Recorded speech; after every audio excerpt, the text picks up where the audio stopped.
What's going on, everybody? Welcome back to the kitchen table. New digs. Ooh, new dig. Yeah. What was that? Back to the kitchen table. This is Better Bad Bite Size. Today, it's all about Ant-Man and the Wasp, directed by Peyton Reed, who did the previous Ant-Man. Yes, man. Finished it. Cast: Paul Rudd, Evangeline Lilly, Michael Douglas, and I'm not gonna leave out to you guys. I don't know why I hadn't made that. Michael Pena. Who else am I thinking? I'm trying to do this all off the top of my head. Huh? Michelle. Pfeiffer. No. That doesn't go in the spoiler territory, does it? No. Okay. Michelle Pfeiffer, as she gets the with credit at the end. Lawrence Fishburne. Lawrence Fishburne. Was that? No. No. You don't think so? He was in the. Was he? Yeah, he was in the preview. Okay, and Lawrence Fishburne. We'll leave it at that. I can't remember the other two. I did mention to you guys, who's the dude with the Baba Yaga? David Dastmalchian. What he said. And joining us on the podcast is Joey again. We're just gonna he's just part of the crew now. So let's just be awesome. part of the kitchen table. Now, so the synopsis for this movie is really, really hard to tell. The premise basically goes for we're trying to get Michael Douglas's wife out of a quantum realm. Mm-hmm. And then we find out who a new power structure comes into play, which is called the Ghost or something like that. It doesn't really add up. If you go into the spoiler podcast, you'll understand what we're talking about with this. There really is not much of a story other than the general premise of trying to get somebody back. Well, yeah, and it's kind of mentioned at the end of the first Ant-Man, which is the very beginning of this one, is after Ant-Man went to the quantum realm at the first movie and came back. Then Hank had a theory, well, if he came back, then So it set that in motion, basically. Yeah, so for it's just what this an expanded movie story of that. basically would be. Yep. One sentence synopsis. Either one of you guys I have one. didn't even want to think one. Okay, you can tell where this is going. Ant-Man 2, Electric Boogaloo. Let's move on to the good parts, the bad plus the bing. And of course, with the good parts, I don't lead off with myself. That goes to Woody. What do you got? I know we talked about some good parts. There's some good parts in here. There are some good parts in here. Where do I go? Do the obvious. The obvious? No. It's a comedy. I know. No. I'm going to go with Michael Pena. Okay. Okay, to him, his bits were, there's a specific scene that I don't want to ruin, which is fantastic and had me laughing. You guys know what I'm talking about. Well, we basically call it the Michael Pena scenes. Yeah, so Michael Pena in this movie reprises his role from the first one and just does it well. And just for true comedic timing, that's different from Paul Rudd's, then it's good. So Michael Pena to me is the really shiny bright star of the movie. Would you include the Michael Pena story time? Yeah, that's so famous. Okay. Oh, yeah, exactly. Yeah. That's what we all took away last time. That everyone agreed on. Yep. Joey. I mentioned this in the spoiler one, but just the not communication, the interaction with Cassie and Scott, the father-daughter stuff is really good and great comedy. Great comedy. See, now that I don't have any other ones. We took them from you. You're welcome. You're welcome. Good Lord. Michael Pena. Okay. The gags. I'm going to go with the gags because the gags in this movie are funny. They're memorable. They're pretty much all in the trailers. Yeah. And I'll leave it at that. Moving on to the womps. Wow.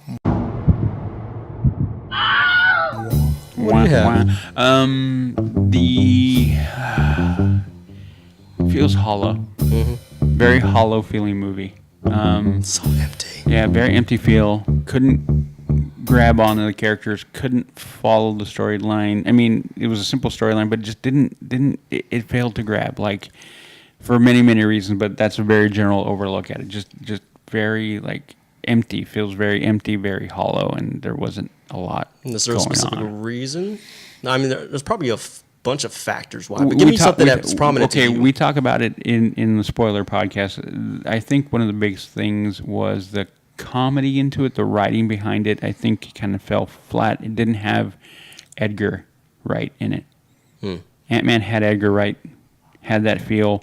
This one didn't have any kind of influence from Edgar Wright at any level. Well, it's kind you of, could tell a difference. Let's nail it down. I'm gonna nail it down for you on your end. There's nothing to plot along. Yeah. Where I said the good part was the comedies and the gags, that's all you got. We didn't have anything to tie in to what the stories were. Yep. So empty, hollow feeling. Exactly. There you go. Joey, bad. Bad. The movie's named after two superheroes, and the two superheroes don't have a really big threat. Yeah. So, no genuine protagonist. Yeah. I mean, we can go on board and say that the ghost was the protagonist, but she's also in it for herself, which kind of makes her an anti-hero, not a genuine... Bordering anti-hero. Because she didn't have anything against Ant-Man. No. They're just in the way. Yeah, that's it. She had They a were a goal. means to get to her overall goal. Yeah, which doesn't make her a threat to anybody in this movie. Not really, no. And I don't think you can call anyone else in this movie a threat because they border on damn near comic relief. Right? FBI. Oh. Yeah. And then my gripe kind of ties in with that. This is a stepping stone.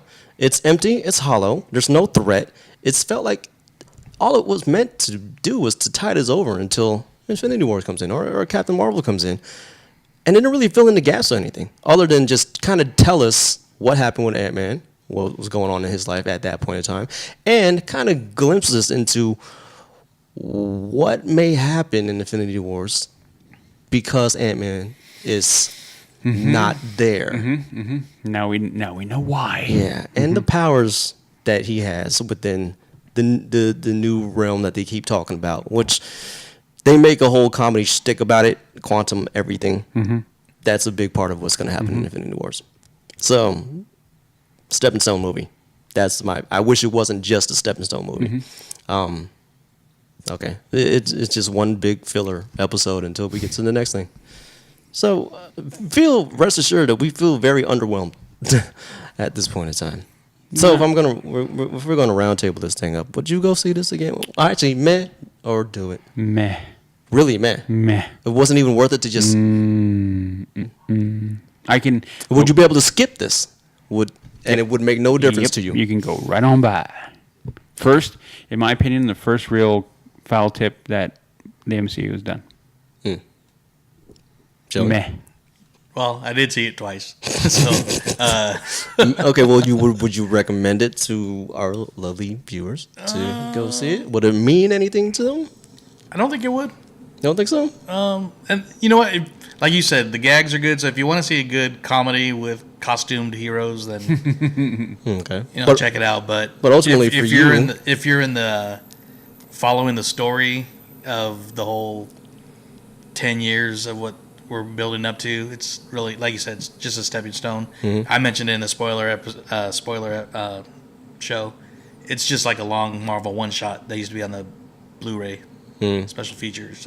So for you, you kind of need some substance. Behind and I'm the guy out of here that's just like I like flashy things and I don't really break it down too much. I'm easily amused, but yeah, like Udi said, this doesn't really amuse you probably that much. the first little pop-up foul out Marvel's done probably since Ever. yeah, true. Ever. So I can say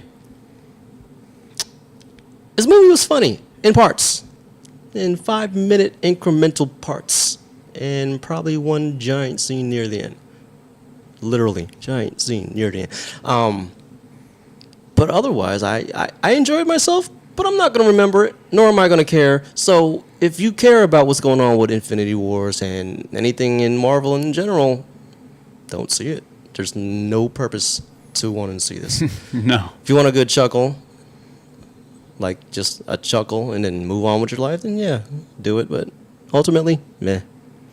Good after credit scenes though. The after credits is the only thing that ties anything in to anything. Actually, the very last one I think might be the first, and I'm not going to say what it is, but what is the first after credit scene that's actually shown in the trailers. Mm-hmm. The very last one. Think about it. I'll have to think about that later. So, there's going to be a long hiatus until we get another Marvel film, which I'm thinking is going to be Captain Marvel. Yeah. Good thing. Yeah, but next on our list is Mission Impossible Fallout, which should be exciting. Hopefully, with Tom Cruise doing some crazy shit, as always. Sorry. Okay. But other than that, yeah, that's it. Stay tuned next time for Mission Impossible Fallout, and we will see you again later.